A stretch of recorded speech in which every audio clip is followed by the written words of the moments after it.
আসসালামু আলাইকুম বন্ধুরা, কেমন আছেন সবাই? আশা করি ভালো আছেন আল্লাহর রহমতে।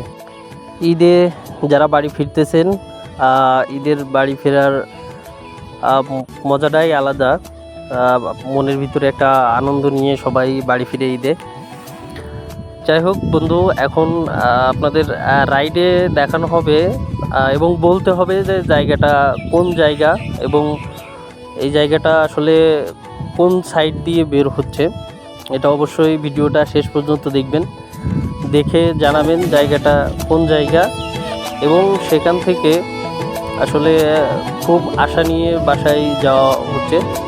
তো আশা নিয়ে বাসায় যাওয়ার পরে অবশ্যই সুন্দর একটা ইচ্ছা আছে যে যেই জায়গাটা সবথেকে প্রিয় সেই জায়গাটাই যাব। সেই জায়গাটা কোথায় আসলে সেটাই আপনাদের দেখাবো একটু পরেই।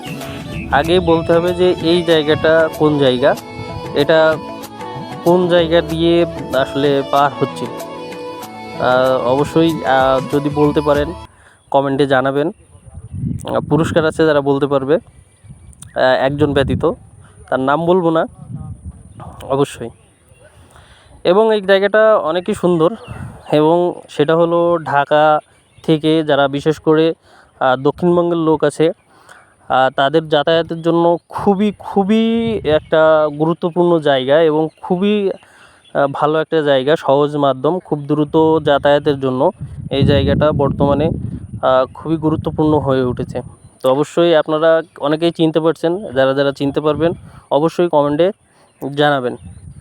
তো পাশাপাশি অনেক দিন পরে বাসায় যাওয়া, তো বাসায় যাওয়ার অনুভূতিটাই আলাদা। তারপরেও আজকে বাংলাদেশের খেলা আছে রাত 8:30টার সময়, সেই খেলাটা যাতে বন্ধু বান্ধব সবার সাথে উপভোগ করা যায় বা করতে পারি, এটাও একটা আনন্দ আছে। তো দেখতে থাকুন। আমরা এরপরে অবশ্যই আমার প্রিয় জায়গা যে জায়গাটায় যাব এখন দেখাচ্ছি। তো অবশেষে চলে আসলাম সেই জায়গাটায়, যে জায়গাটা আমি সহ আমার বন্ধুদের খুবই প্রিয় জায়গা। আমার প্রিয় বন্ধুদের খুবই প্রিয় জায়গা এবং আমারও খুবই প্রিয় জায়গা এটা হলো যশোরের। কিন্তু যশোরের কোথায় এটা বলবো না।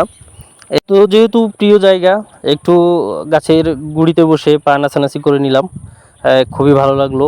একটু মজা করলাম, দুষ্টুমি করতে ভালো। তো জায়গাটার নাম এই জন্যই বলতেছি না, কারণ পুরো যশোরবাসীর খুবই প্রিয় একটা জায়গা এটা। তো এই জন্য জায়গাটার নাম বলছি না। জায়গাটার নাম আপনারাই অবশ্যই বলবেন কমেন্টের মাধ্যমে, এবং জায়গাটা আপনাদের কাছে কেমন লাগে জানাবেন।